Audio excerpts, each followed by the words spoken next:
At 11:47 that night, I found the mistake that could destroy my entire career, and the only person who could explain it was locked inside the office with me.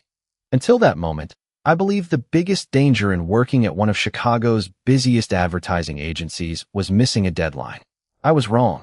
Sometimes the real danger was discovering that a single email, sent at exactly the wrong time, could make months of hard work disappear before sunrise. My name is Ryan Mitchell, and I have always been the quiet designer hidden behind successful campaigns. Clients remembered the smiling account managers. Executives remembered the sales numbers. Almost nobody remembered the person who spent endless nights turning impossible ideas into something people could actually believe. I told myself I did not mind. I liked creating more than being noticed. At least that was what I kept repeating every morning while carrying my coffee to the same corner desk on the 20th floor. The office looked different after normal business hours. During the day, it buzzed with ringing phones, conversations, presentations, and hurried footsteps. At night, it became strangely peaceful. The city lights stretched across the windows like thousands of tiny stars, while the quiet hum of computers replaced the noise of people. Most evenings I stayed late because deadlines never seemed to care what time it was. That Thursday was supposed to be no different. Our team was preparing the largest campaign the company had signed all year, a multi-million-dollar national launch scheduled to be presented to the client first thing the next morning. Every detail mattered. Every color, every headline, every image had been reviewed dozens of times. I believed we were finally finished. Then an updated project file appeared in my inbox. The sender's name immediately made my shoulders tense. Daniel Hayes, Senior Account Manager. Confident. Friendly. The man everyone seemed to admire without effort. If clients walked into the office looking nervous, Daniel somehow made them laugh before the meeting even started. He always looked perfectly prepared, perfectly calm, perfectly successful. From where I sat, it often felt as though people like me worked quietly behind the scenes, while people like Daniel collected the applause. I opened the file expecting a few routine revisions. Instead, my heart nearly stopped. The campaign's central message had been completely changed. Critical artwork had been replaced. Approval notes had disappeared. Several finalized files were suddenly marked as drafts again. If this version reached the client in the morning, the presentation would collapse within minutes, and because I was responsible for preparing the final design package, the failure would almost certainly land on my desk. I checked the email twice, then a third time. The changes had supposedly been submitted less than 30 minutes earlier under Daniel's company account. What were you thinking? I whispered to the empty office. My phone showed almost midnight. Most of the building had already gone home.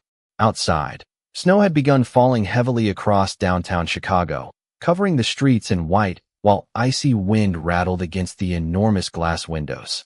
I grabbed my laptop and hurried toward the conference rooms, hoping Daniel had already left so I could fix everything before morning. Instead, I found a light still glowing beneath the door of meeting room 4. I pushed it open without knocking. Daniel looked up from his computer with visible surprise, exhaustion written across his face. Coffee cups, printed layouts, and handwritten notes covered the table around him. Before he could say a single word, I placed the printed email in front of him. Tell me why your name is on the update that just destroyed our entire campaign. He stared at the page, and for the first time since I had known him, his confident smile disappeared completely.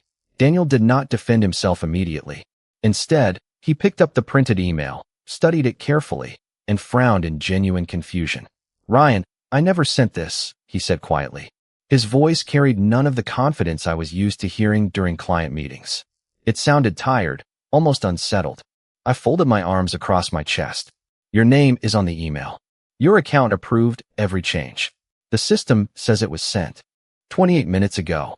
He looked back at his laptop, quickly opening the project history while I remained standing across the conference table.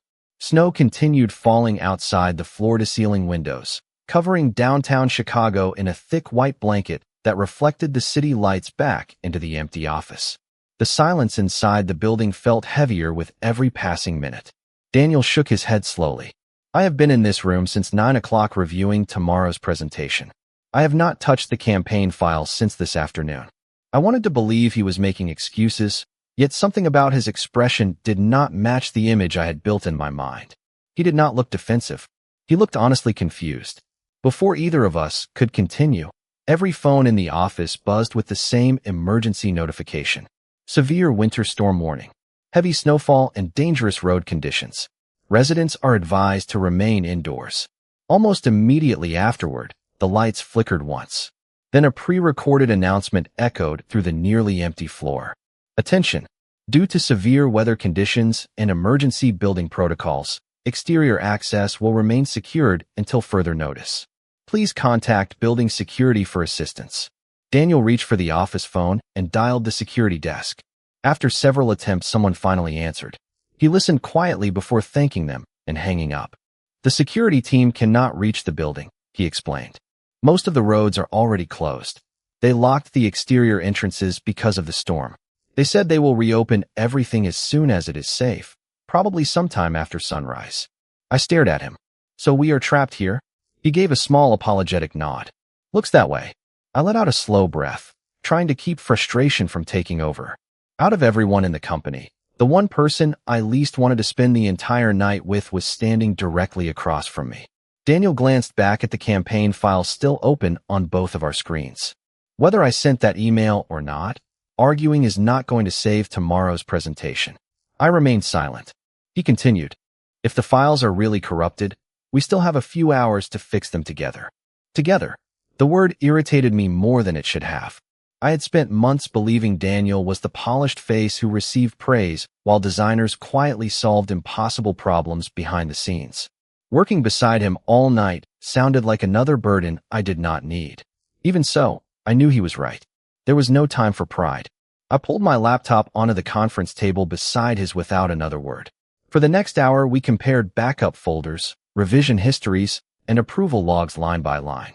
To my surprise, Daniel knew the campaign almost as well as I did. He spotted inconsistencies I had overlooked and remembered client comments from meetings I had never attended.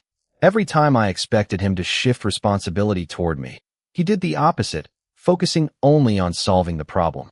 Outside, the snowstorm grew stronger until the streets below disappeared beneath swirling white.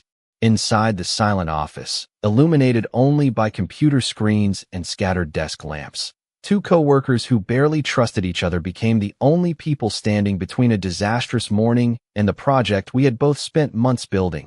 And for the first time, I found myself wondering if I had misunderstood Daniel from the very beginning. For the next hour, neither of us spoke unless it was about the project. The conference room slowly filled with empty coffee cups, scattered printouts, and handwritten notes covering almost every inch of the long wooden table. Outside, the snowstorm continued swallowing the city one block at a time until even the neighboring skyscrapers faded into a wall of white. Inside, the office had become strangely quiet. The constant conversations, ringing phones, and hurried footsteps that usually defined our workplace had disappeared, leaving only the steady tapping of keyboards and the low hum of computer fans. Daniel worked with remarkable focus. He compared version histories, checked archived presentations, and searched through client approval records with the patience of someone determined to understand every detail instead of assigning blame. I had expected him to become defensive or impatient. Instead, every time we uncovered another inconsistency, he leaned closer to the screen and asked, "What are we missing?" rather than "Who caused this?"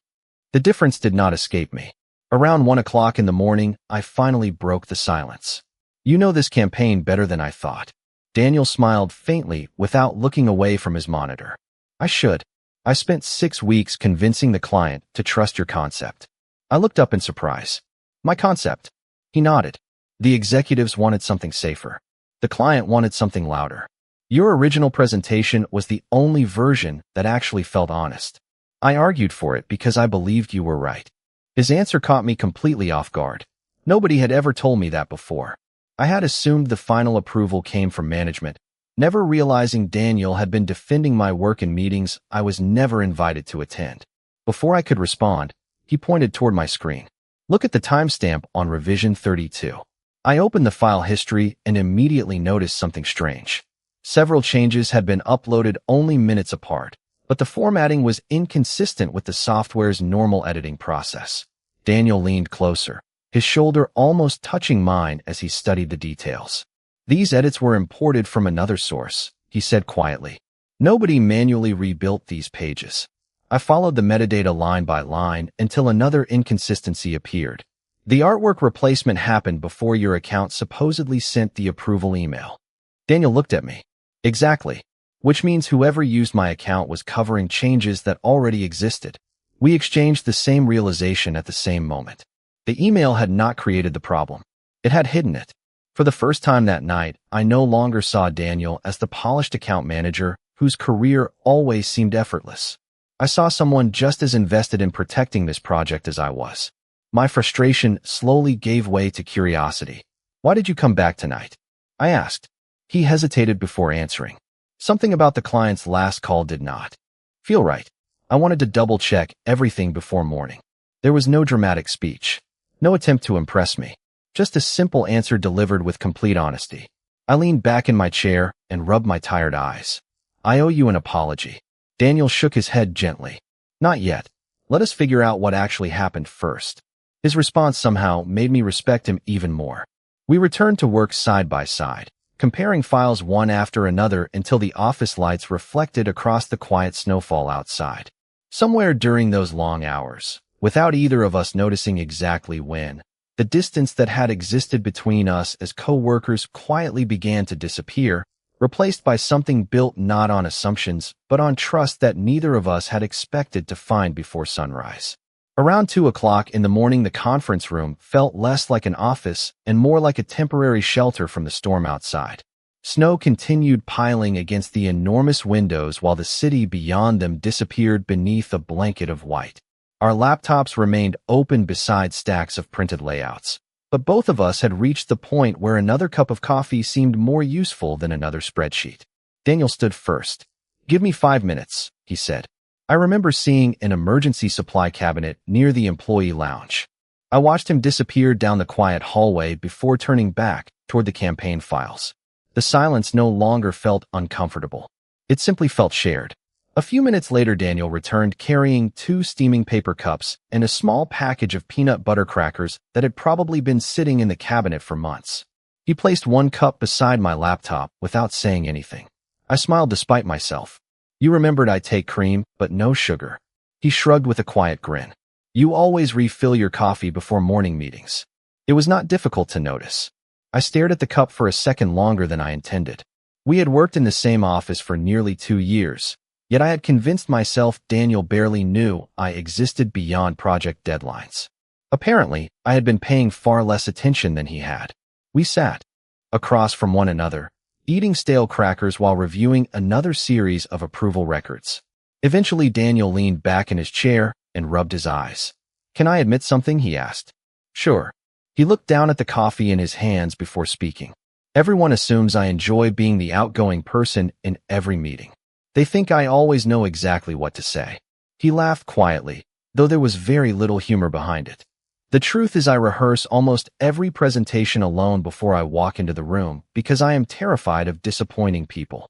His honesty caught me off guard. The Daniel I knew always appeared relaxed, smiling effortlessly through impossible client requests and unrealistic deadlines. I had never imagined there was uncertainty beneath that confidence. "I thought you had everything figured out," I admitted. He smiled gently. "Not even close." After a brief silence, he asked, "What about you? Why do you stay so late every night?" I looked toward the snow-covered skyline outside the window. "Because drawing is the only thing I have ever been completely sure about. Years ago, I wanted to illustrate children's books full-time, but after enough rejections, I convinced myself that stability mattered more than dreams. Advertising was supposed to be temporary. Somehow temporary became years." Daniel listened without interrupting. When I finished, he looked directly at me with quiet sincerity. "Your work deserves to be seen, Ryan. Every campaign becomes better because you care about details most people never notice." Those words landed more deeply than he could have known. I had spent years waiting for praise from executives who barely remembered my name. Yet the encouragement that mattered most came from the coworker I had unfairly judged for so long. Just then, Daniel's phone vibrated across the table. He glanced at the screen and answered immediately. It was the client. I expected him to protect himself, to explain that the design team was responsible for the latest revisions. Instead, I heard him calmly say, "If there is any confusion with tomorrow's presentation, That responsibility belongs with me. My design team has worked incredibly hard, and I will not allow anyone to question their commitment before we know the full story. He ended the call a few moments later and quietly set the phone down. I looked at him in disbelief. You did not have to do that.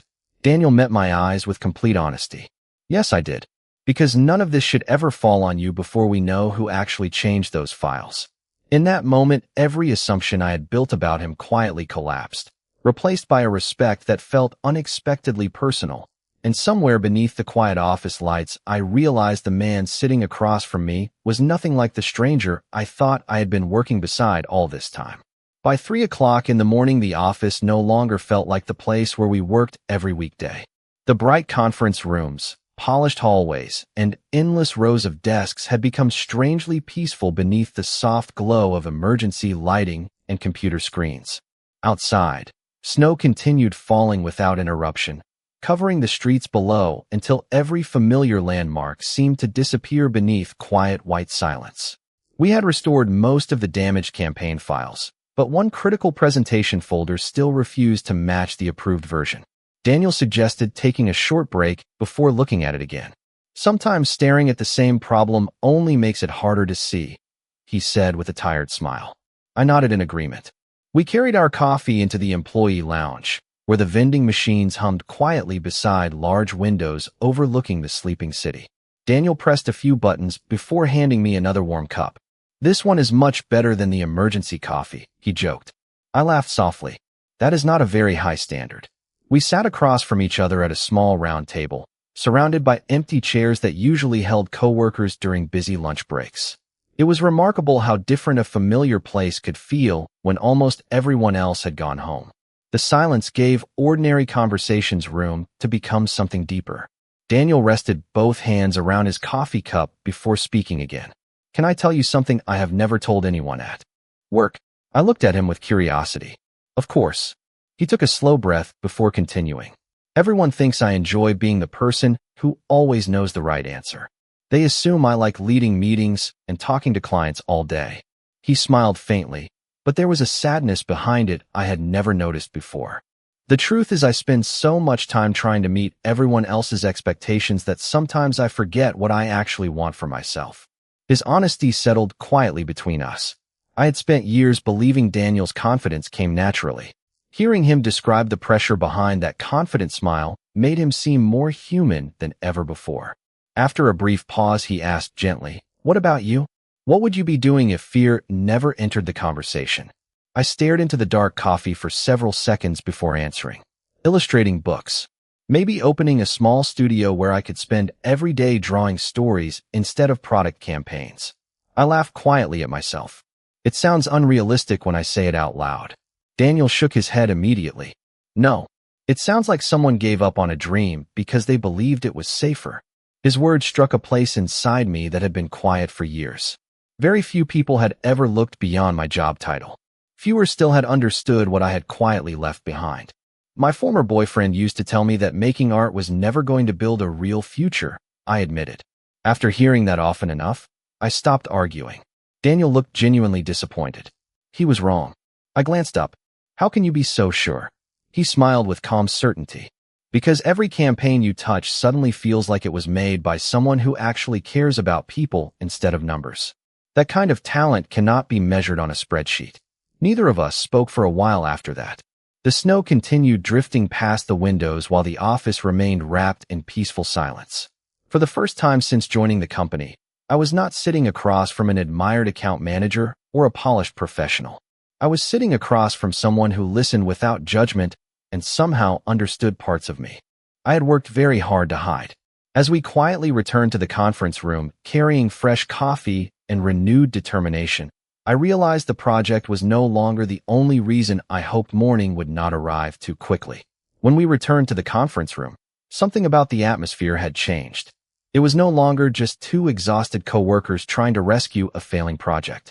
Somewhere between the conversations, the shared coffee, and the quiet honesty neither of us had expected to reveal, we had become partners solving the same problem instead of strangers protecting separate careers.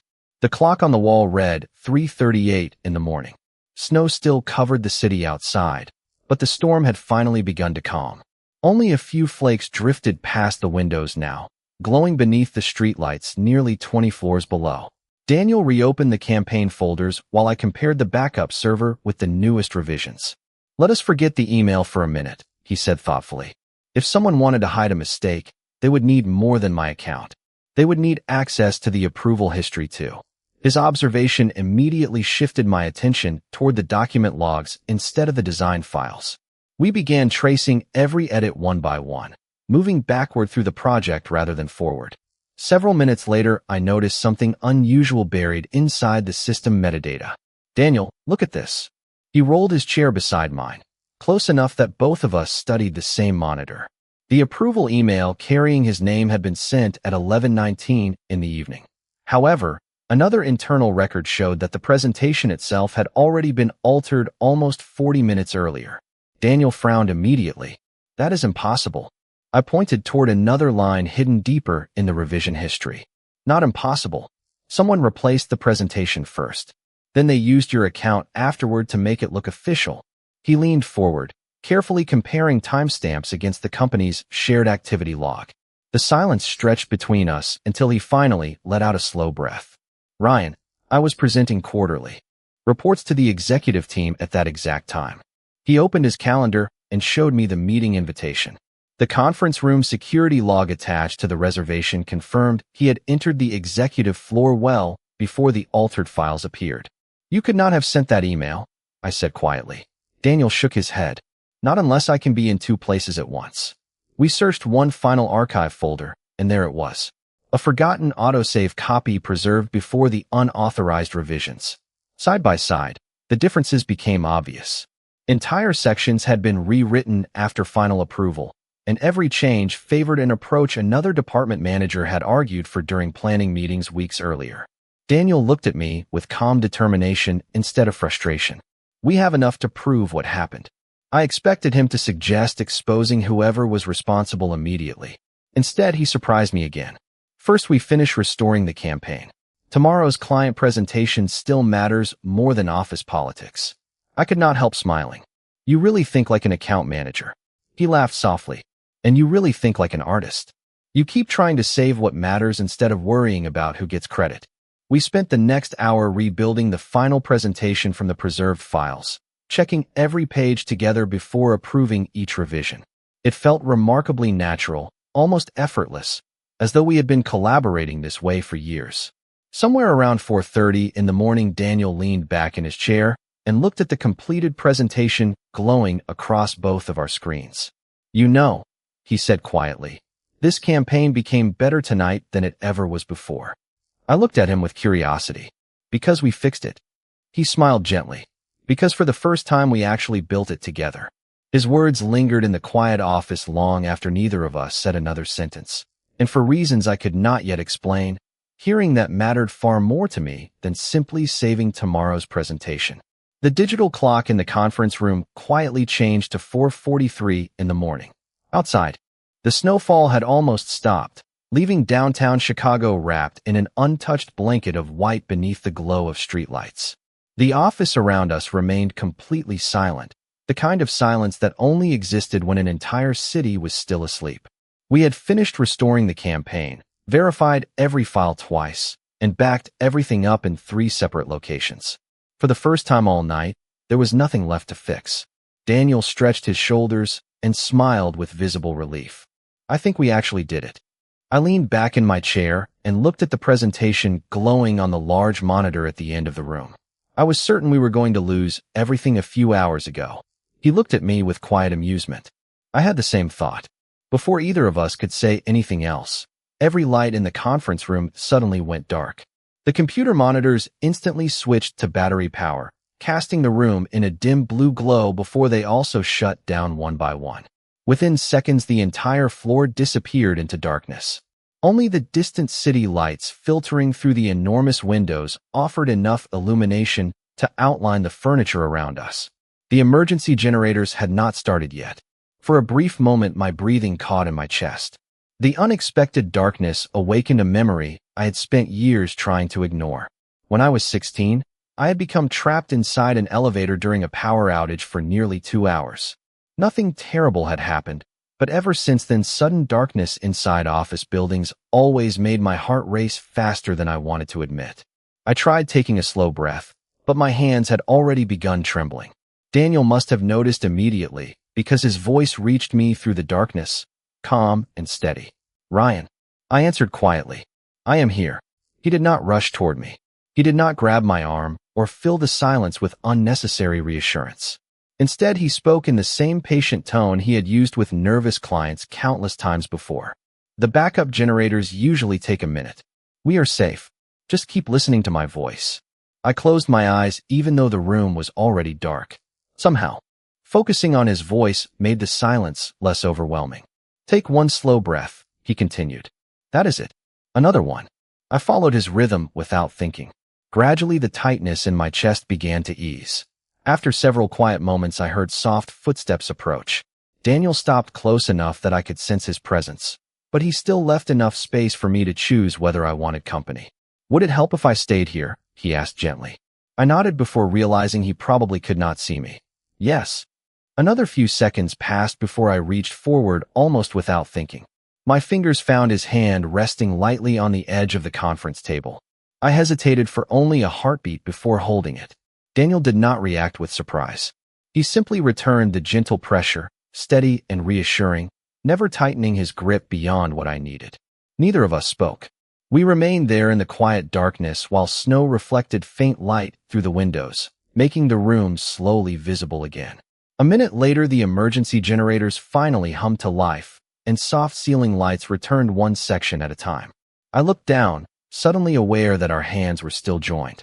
Instinctively, I started to pull away, but Daniel smiled with such quiet warmth that my embarrassment disappeared almost as quickly as it had arrived. He released my hand naturally and said nothing about the moment, protecting it with the same kindness he had shown all night. As the lights fully returned and the office looked ordinary once again, I realized something inside me no longer did, because somewhere during those 4 unexpected minutes in the dark, trust had quietly become something far deeper than friendship between coworkers. The office slowly came back to life as the emergency lights faded and the normal ceiling lights filled the conference room once again. Everything looked exactly as it had before the power outage. The laptops rested on the table beside empty coffee cups. Snow still covered the city outside. The campaign files remained safely backed up. Yet something between Daniel and me had quietly shifted in those few unexpected minutes of darkness. Neither of us mentioned it. We simply returned to our chairs and reopened the presentation one final time. The digital clock read 5:18 in the morning.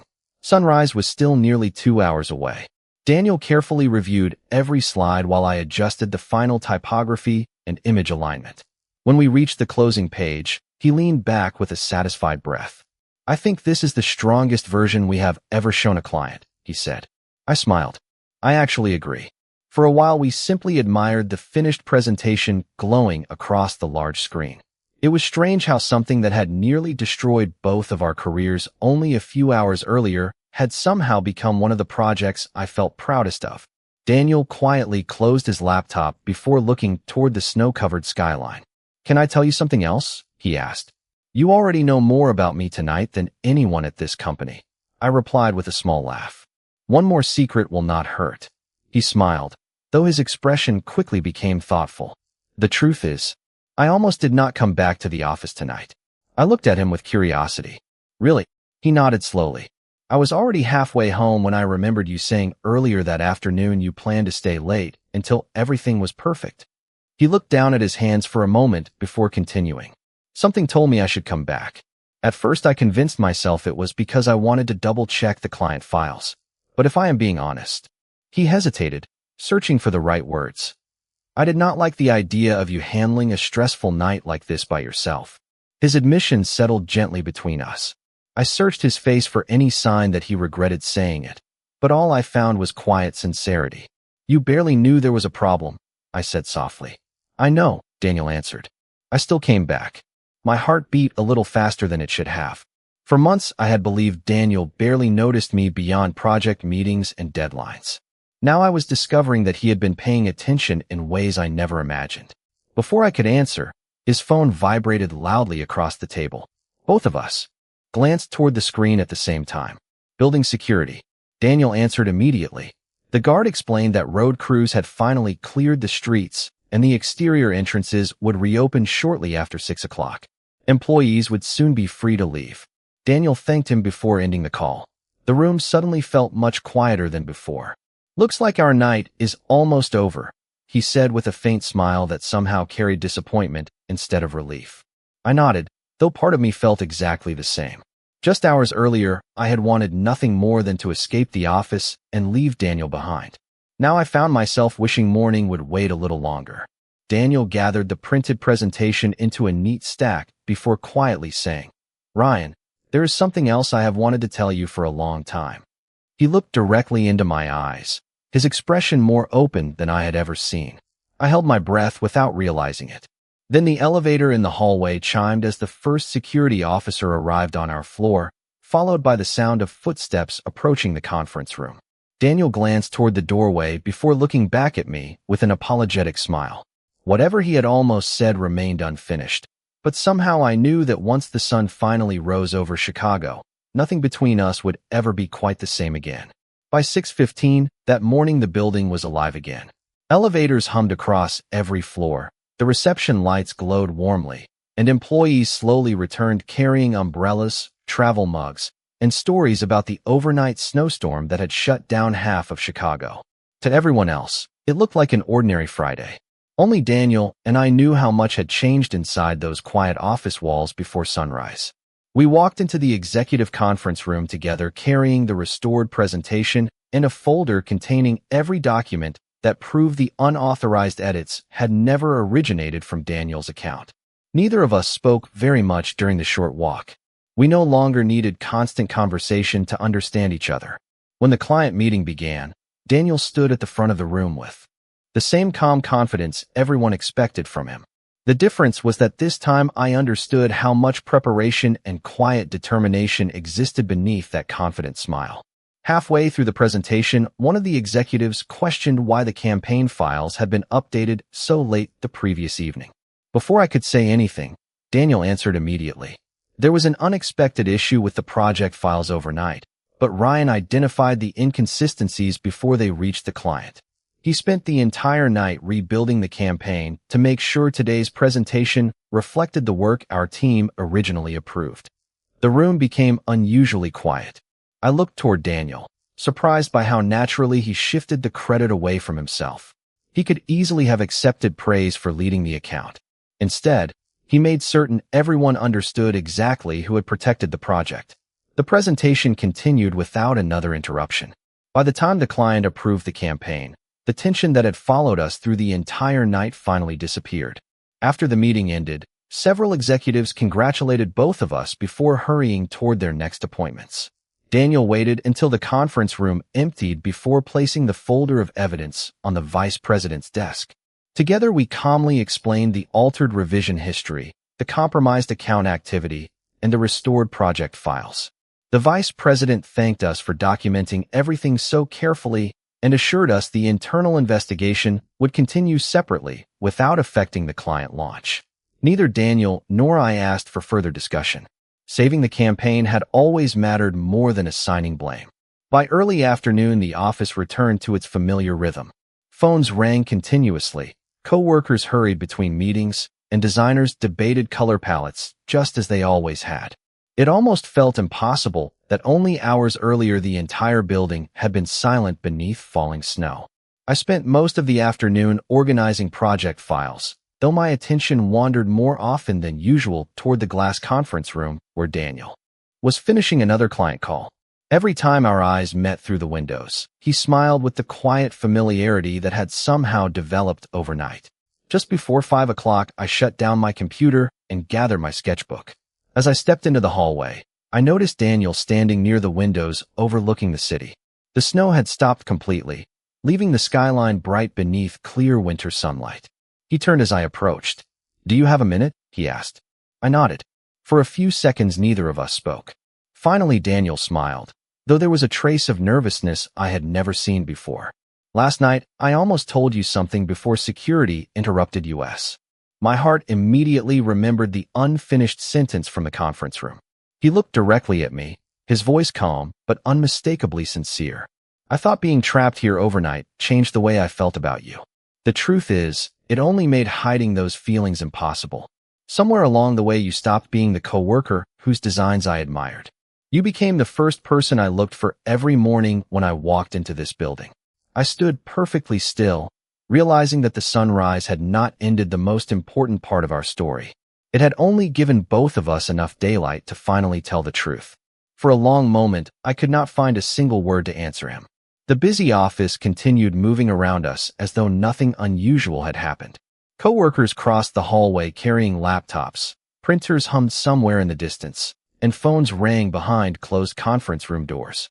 Yet it felt as though the entire world had become strangely quiet. Daniel stood patiently in front of me without looking away, his expression calm but undeniably vulnerable. It was the first time I had ever seen him without the confidence he wore so naturally in meetings. He was not trying to impress anyone. He was simply telling the truth. I finally let out the breath I had been holding since he started speaking. I spent months convincing myself that you barely noticed me, I admitted softly. Every time you walked into a meeting, everyone smiled. Every client remembered your name. I thought I was just another designer sitting behind a computer. Daniel shook his head immediately. Ryan, I noticed you from the first campaign we worked on together. He smiled at the memory. You stayed nearly 3 extra hours because one illustration did not feel right. Nobody asked you to do that. You simply cared too much to leave it unfinished. I remember thinking I had never met anyone who loved their work that honestly. I laughed quietly, surprised that he remembered such a small moment. I thought nobody even knew I stayed that night. I knew, he answered. I started bringing an extra cup of coffee every Friday because I always found you here after everyone else went home. His confession left me speechless. So many ordinary moments that I had dismissed over the past 2 years suddenly took on entirely different meaning. The coffee that always seemed to appear before long client meetings. The way Daniel defended my design ideas without ever mentioning it afterward. The casual conversations that somehow made difficult days easier. None of them had been accidents. Before I realized what I was doing, I smiled.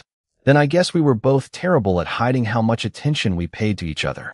Daniel laughed with obvious relief. Apparently we were. The tension that had followed us through the entire night quietly dissolved. We walked together toward the employee lounge, not because either of us needed more coffee, but because neither of us was ready for the conversation to end. Sunlight reflected brightly across the snow outside, filling the room with soft winter light. We sat beside the windows where only a few hours earlier we had shared vending machine coffee while talking about forgotten dreams. This time the silence between us felt entirely different. It was no longer uncertain. It was comfortable. Daniel looked out across the skyline before speaking again. I am not asking you to have all the answers today. He turned back toward me with the same kindness he had shown throughout the entire night. I just wanted you to know the truth. Whatever happens next, I would rather be honest than spend another year pretending I only look forward to seeing you because of work. I smiled at him, feeling the last pieces of doubt quietly disappear. You are not the only one who started looking forward to Monday mornings for the wrong reasons. He raised an eyebrow with playful curiosity. Really? I nodded. Somewhere between your terrible jokes before client presentations and the way you always believed in my work before I believed in it myself, you stopped being just another coworker. Daniel's smile grew warmer than I had ever seen before. Neither of us rushed the moment or tried to define everything that would come afterward. We simply sat together watching sunlight sparkle across the snow-covered city, both understanding that the most important change had already happened. It was not that 2 coworkers had suddenly fallen in love overnight. It was that 2 people had finally found the courage to admit what their hearts had been quietly learning long before the storm ever trapped them together. The weeks that followed passed with a quiet sense of excitement neither of us tried to hide anymore. Nothing dramatic changed overnight. We still arrived at the office before most of the team, still argued about color palettes and presentation headlines, and still rushed through impossible deadlines whenever a client changed direction at the last minute. The difference was that every ordinary day now carried a warmth that had never been there before. Monday mornings no longer felt like the beginning of another exhausting workweek. They became another chance to see Daniel's familiar smile waiting near the coffee machine or hear him ask whether I had remembered to eat breakfast before leaving home. It amazed me how quickly honesty transformed even the smallest routines. One afternoon, our vice president stopped by my desk holding a printed copy of the campaign that had nearly failed during the snowstorm. "The client approved every phase," she said with an approving smile. "They specifically mentioned the emotional direction of the artwork." Before I could respond, Daniel walked past and casually added, "I told you they would recognize great design when they saw it." I laughed quietly after the vice president continued down the hallway. "You know you do not have to compliment me every single day." Daniel leaned against the edge of my desk with a playful smile. "Who said I was complimenting you? I was simply stating an obvious fact." I shook my head, unable to stop smiling. Those small conversations slowly became my favorite part of every day. During lunch breaks, we discovered a quiet sandwich shop 2 blocks from the office, where the owner somehow remembered everyone's favorite order after only one visit. On Friday evenings, we often stayed behind after the rest of the staff had gone home, not because another emergency demanded our attention, but because we genuinely enjoyed working together while the office became peaceful again. The silence that once felt lonely now felt comforting. One evening, I brought my sketchbook to the conference room while Daniel finished reviewing client notes. Without realizing it, I began drawing him the way I always did when inspiration appeared unexpectedly. He noticed only after I turned the page toward myself. "Too late," he said with a grin. "I already saw enough." I sighed dramatically. Artists deserve privacy. Artists also leave evidence on paper. He waited patiently until I finally handed him the sketchbook. The drawing showed him sitting beside the conference room windows with the city lights reflected across the glass behind him. Daniel studied the page quietly before looking back at me with unmistakable emotion in his eyes. "Is this really how you see me?" he asked. I nodded. "It has been for longer than I admitted to myself." He closed the sketchbook carefully and returned it with surprising tenderness. "Then I think you have always seen the best version of me, even when I could not." His words stayed with me long after we packed our bags and walked toward the elevators together. Outside, winter had slowly begun giving way to early spring. Small patches of snow still rested along the sidewalks, but warmer air carried the promise of changing seasons. As we stepped onto the quiet downtown street, Daniel glanced toward the city skyline before looking back at me. "Funny, is it not?" he said softly. "The night that started with the biggest disaster of our careers somehow became the best thing that ever happened to us." I smiled because there was nothing left to argue about. Sometimes life did not change through grand celebrations or carefully planned moments. Sometimes everything changed because 2 people finally stopped pretending that what they felt was only professional admiration and allowed honesty to become the beginning of something neither of them had been brave enough to imagine before. Spring settled gently over Chicago, replacing the last traces of winter with longer afternoons, fresh green trees, and sunlight that lingered across the city skyline well past the end of the workday. Looking back, I realized the greatest change was not that Daniel and I had admitted how we felt. The greatest change was how peaceful, ordinary life became once neither of us had to hide behind assumptions anymore. We were still coworkers, still professionals who respected each other's ideas and challenged one another to create better work. But now there was an honesty beneath every conversation that had never existed before. Every morning, one of us arrived first with 2 cups of coffee instead of 1. Every afternoon, we somehow ended up walking to the same neighborhood cafe without planning it. Those little routines quietly became the best part of my week. One Friday evening, several months after the snowstorm, our company hosted a celebration for the successful campaign that had become one of the agency's biggest achievements that year. Coworkers laughed together beneath warm lights strung across the rooftop terrace while the Chicago skyline stretched into the distance under a clear blue sky, fading into sunset. During the event, our vice president thanked every department that had contributed to the campaign before unexpectedly inviting both Daniel and me to stand beside her. The success of this project was possible because 2 people chose collaboration over blame, she said with a genuine smile. That decision changed much more than one presentation. The applause felt warm, but what mattered most was not the recognition. It was the quiet look Daniel gave me that seemed to say he was remembering the exact same sleepless night I was. Later, after most of our coworkers had left, We remained on the rooftop overlooking the city. The evening breeze carried the distant sounds of traffic while office buildings slowly illuminated one floor at a time. Daniel rested his arms on the railing and smiled toward the horizon. "You know what I keep thinking about?" he asked. "What? If that storm had never happened, we probably would still be working 10 feet apart every day without ever saying any of this." I laughed softly because I knew he was right. We probably would have continued pretending we were only discussing typography. He looked at me with gentle amusement. "You were never very convincing. Neither were you." We both laughed, and the sound seemed to disappear into the evening sky. After a comfortable silence, Daniel spoke again, this time more thoughtfully. "That night taught me something important." I turned toward him. "What is that?" He smiled with quiet certainty. "The people who matter most are usually the ones we see every day, but forget to truly notice until life forces us to slow down." His words stayed with me as we watched the last light disappear behind the skyline. I thought about every ordinary morning we had shared before the storm, every casual conversation in the hallway, every unnoticed cup of coffee, every quiet moment that had been leading us towards something neither of us understood at the time. None of those moments had seemed extraordinary while they were happening. Yet together, they had built the foundation for everything we had become. As we finally left the rooftop and stepped into the elevator side by side, I realized that happiness was rarely found in dramatic turning points alone.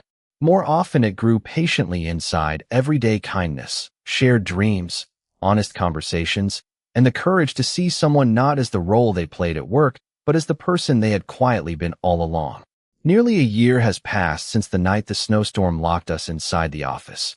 Yet there are still mornings when I pause outside the building before walking in, remembering how close I came to believing that night would become the worst moment of my career. Instead, it quietly became the beginning of the best chapter of my life. Our office has changed very little since then. The same elevators open onto the 20th floor every morning. The same conference rooms fill with presentations, deadlines, and hurried conversations. New campaigns replace old ones, clients come and go, and calendars continue filling faster than either of us would like.